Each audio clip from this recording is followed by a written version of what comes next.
Hello, everyone. It's Tyler Whipkey, and welcome to today's Tuesday Tune-Up. With Christmas all around us, I thought that it would be a good time to visit one of the birth narratives. And today we're going to be looking at the narrative that the author of Luke's Gospel gives us. So we're going to be in Luke chapter 2, verses 1 through 7 today. In those days, a decree went out from Emperor Augustus that all the world should be registered. This was the first registration that was taken while Quirinius was governor of Syria. All went to their own homes to be registered. Joseph also went from the town of Nazareth in Galilee to Judea, to the city of David called Bethlehem, because he was descended from the house and family of David. He went to be registered with Mary, to whom he was engaged and who was expecting a child. While they were there, the time came for her to deliver the child, and she gave birth to her firstborn son and wrapped him in bands of cloth and laid him in a manger, because there was no place for them in the inn. That is just a really nice story. And it's one that many of us had heard for all of our lives growing up.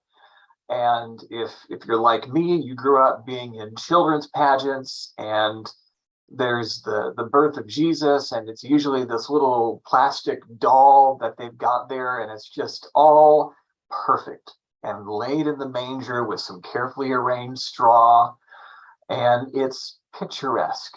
And we have the North Star shining right above and the wise men coming. Of course, we know that the wise men don't arrive until Epiphany.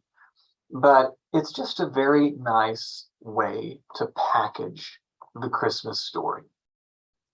But the problem with that is that I don't know about you, but as a father, my experiences of witnessing childbirth are not nearly that sanitized or clean or tidy.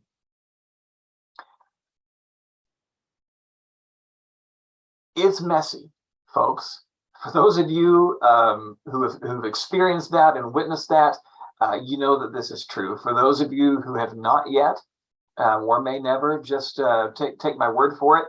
Childbirth is a very messy, involved process, and there's a lot of stuff going on, and a lot of stuff that happens that the gospel narrative really doesn't pick up on. And so there's a bit of a disconnect here between this picturesque version of the birth of Christ and what actually really happened that night. We have Mary, who is a young woman who was traveling far away from family. Joseph most likely was not in the room. It wasn't even a room in the barn with her because he couldn't be, because of the way that the Jewish laws were written at that time. And so she was doing this by herself, and she was giving birth for the very first time without a coach, without the benefit of the older women of the village who might have been around her to help her out.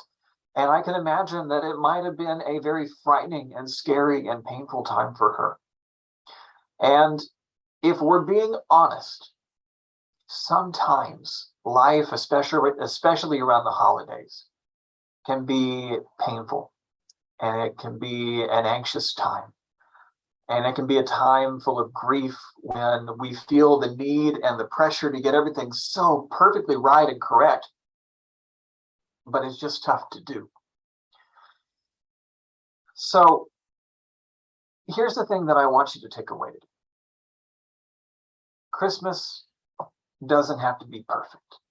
The first Christmas was so very simple, and did not go the way that any of the participants were expecting it to.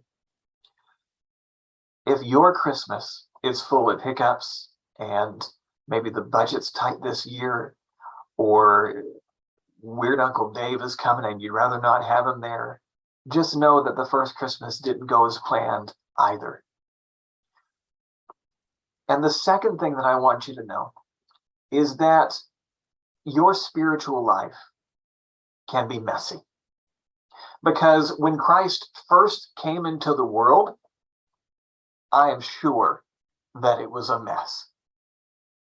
The baby Jesus didn't just suddenly materialize from heaven without any pain or effort or various bodily fluids involved. It was a mess, folks.